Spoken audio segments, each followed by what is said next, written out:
My father's hand slammed against my chest, shoving me back so hard my heels skidded on the polished marble floor. "Get away from the VIP table, Ariana, and take that cheap scrap metal off before you embarrass us any further," he bellowed.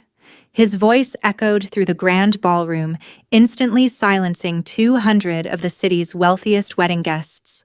Beside him, my sister Chloe and her rich friends sneered, whispering that I looked like trash polluting her big day.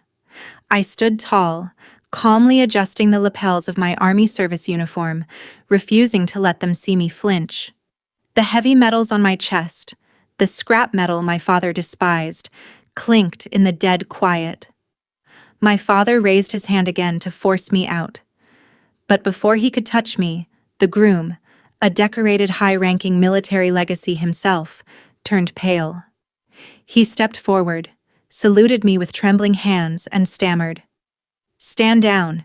She is—" "My name is Ariana Miller.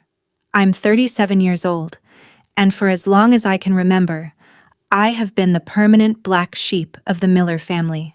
Growing up under my father's hypercritical, billionaire gaze was like living in a gilded cage where love was a transaction and your worth was measured solely by your net worth. My younger sister Chloe was the golden child. She was meticulously groomed from childhood to marry into high society, to wear designer dresses, and to smile for the cameras at charity galas. I, on the other hand, wanted something real. The day I graduated high school, I bypassed the elite Ivy League universities my father had lined up and enlisted in the United States Army.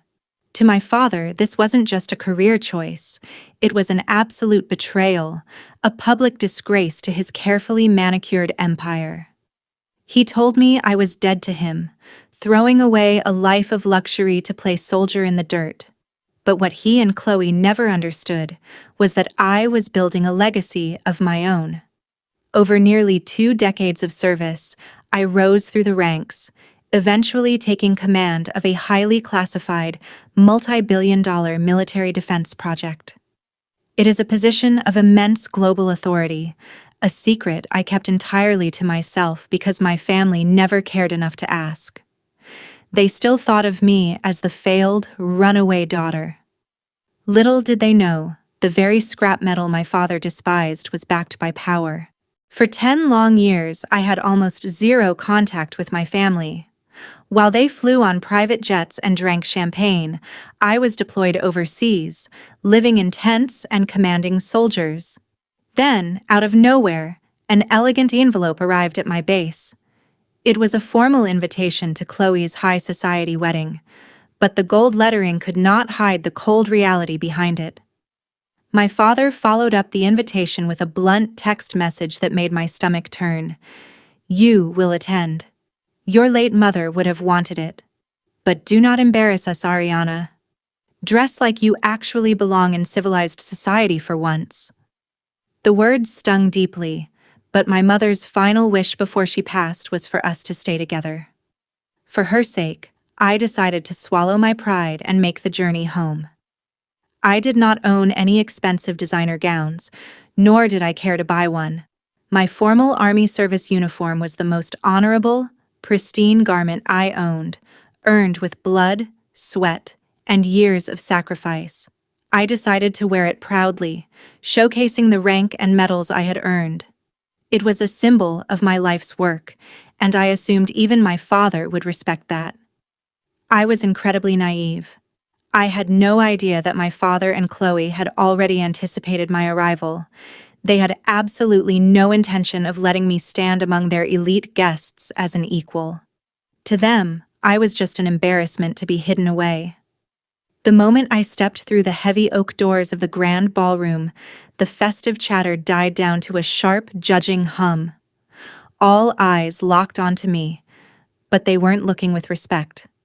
I could hear the immediate toxic whispers spreading through the room like a wildfire. Standing near the entrance, Chloe's wealthy bridesmaids took one look at my formal dark blue uniform and openly sneered. "Is she lost?" One giggled loudly, her voice dripping with malice. "Did she think this was a costume party? Who actually wears cheap, ugly green and blue polyester to an elite venue like this? I kept my eyes forward and my chin high, refusing to let their shallow remarks pierce my armor. But the real welcoming committee was waiting just ahead. My father stepped into the lobby, his face instantly turning a dark, furious shade of red the second he spotted me. He marched over, his heavy steps echoing, and hissed under his breath so the nearby guests wouldn't hear. "What the hell are you wearing, Ariana? I told you to dress like you belong, not like a low-class street cop. You have exactly 5 minutes to go to the bathroom, change into something decent, or get out of my sight." I looked him dead in the eye, feeling no fear, only a deep, cold, quiet pity. "This uniform represents my country, my sacrifice, and my life, Father," I replied, my voice steady. "I am not changing, and I am absolutely not leaving." I walked past my father, ignoring his furious glares, and made my way toward the front of the ballroom where the family's assigned VIP table stood. It was decorated with towering white orchids and crystal tableware, reserved strictly for the elite.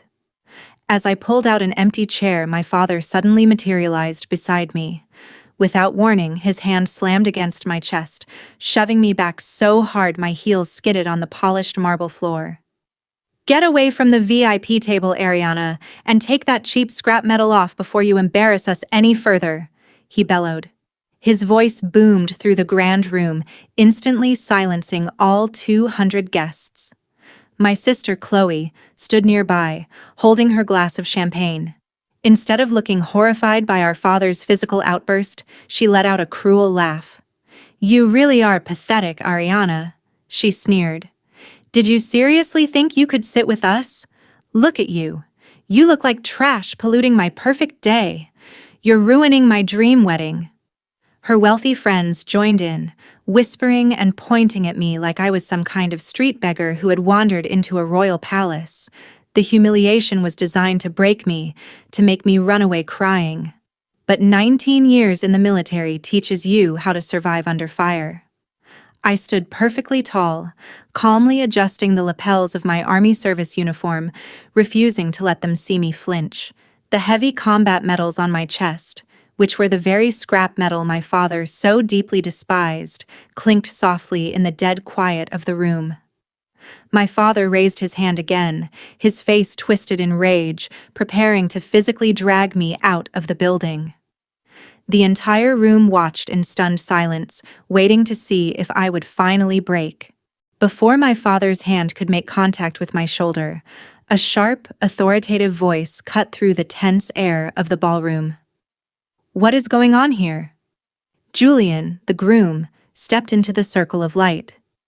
He was dressed in a pristine designer tuxedo, but underneath his wealthy exterior, I knew his family had built their entire fortune on military contracting and legacy defense networks. Julian took 3 confident steps toward us, his chest puffed out, ready to play the protective hero for his new bride, Chloe. But the moment his eyes drifted from my father's red face to the chest of my uniform, he froze dead in his tracks. The arrogant smirk on his face evaporated, replaced by a look of sheer, unadulterated terror. He stared at the silver stars resting on my shoulders and the rare, highly classified combat command insignia pinned above my ribbons. His breath caught in his throat, and his face drained of color until he looked like a ghost. Chloe, completely oblivious to his reaction, grabbed his arm. "Julian, tell this pathetic loser to leave. She's ruining our wedding with her fake costume." But Julian didn't look at her. In a motion carved from pure instinct and deep-rooted fear, his back snapped straight. He brought his right hand up to his brow in a trembling, formal military salute. My father gasped, and Chloe's mouth fell open. Julian looked at my father, his voice cracking with desperation as he stammered, "Stand down, sir. Stand down right now. You have no idea what you're doing. She isn't just your daughter. She is General Ariana Miller, the director of the Global Defense Procurement Agency, and she holds the entire, absolute commercial fate of our family's massive defense contracting future in her very hands at this exact moment. The silence that followed was suffocating. My father lowered his hand, his eyes darting between Julian and me in utter confusion. "A general?" he muttered, his voice suddenly stripped of all its commanding authority. "Julian, that's impossible. She's just a runaway." Julian turned to my father, his eyes wide with frantic urgency. "It is not impossible, sir. Look at her ribbons. That is the Distinguished Service Cross. She isn't just a soldier. She is the highest-ranking officer in our entire sector." He turned back to me, his hands still trembling as he tried to find his voice. "General Miller, I had no idea you were Chloe's sister. Please, forgive us." Julian then looked at his own father and the VIP guests, his voice dropping to a desperate whisper. He explained to the stunned crowd that my agency was currently reviewing the massive multi-billion-dollar federal defense program his family's firm had spent 3 years bidding on. It was the sole venture keeping their entire legacy empire from collapsing into bankruptcy. Without my final approval, their company would face total ruin. The realization hit my father like a physical blow. The cheap scrap metal he had tried to rip off my chest was actually the ultimate symbol of authority over his family's survival. Chloe stared at me, her face pale, her precious wedding day suddenly transforming into a complete nightmare of their own making. They had spent years looking down on me, but now they were terrified. The shift in the room was instantaneous. The sneers on Chloe's and my father's faces melted away, replaced by sickeningly sweet, desperate smiles. My father took a step forward, his hands raised in a pleading gesture. "Ariana, please. There's been a terrible mistake. Of course you belong at the VIP table. Come, sit right next to me and Julian." Chloe nodded quickly, her voice dripping with fake affection. "Yes, Ariana, please stay. We're sisters after all." I looked at their outstretched hands, then down at Julian, who was shaking with fear. The desperate hunger for money and power in their eyes was pathetic. For my whole life, I had craved their approval. Now, looking at them, I felt absolutely nothing. "No, thank you," I said calmly, adjusting my cap. "I don't sit with people who treat honor like trash."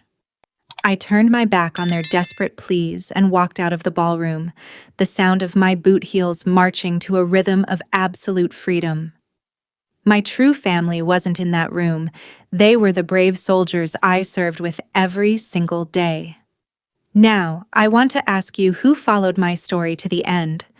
What would you have done if you were in my shoes? Would you have authorized Julian's defense program or walked away like I did? Comment your thoughts below, along with the city you are watching from, so I can see how far my story has traveled. Thank you for watching until the very end.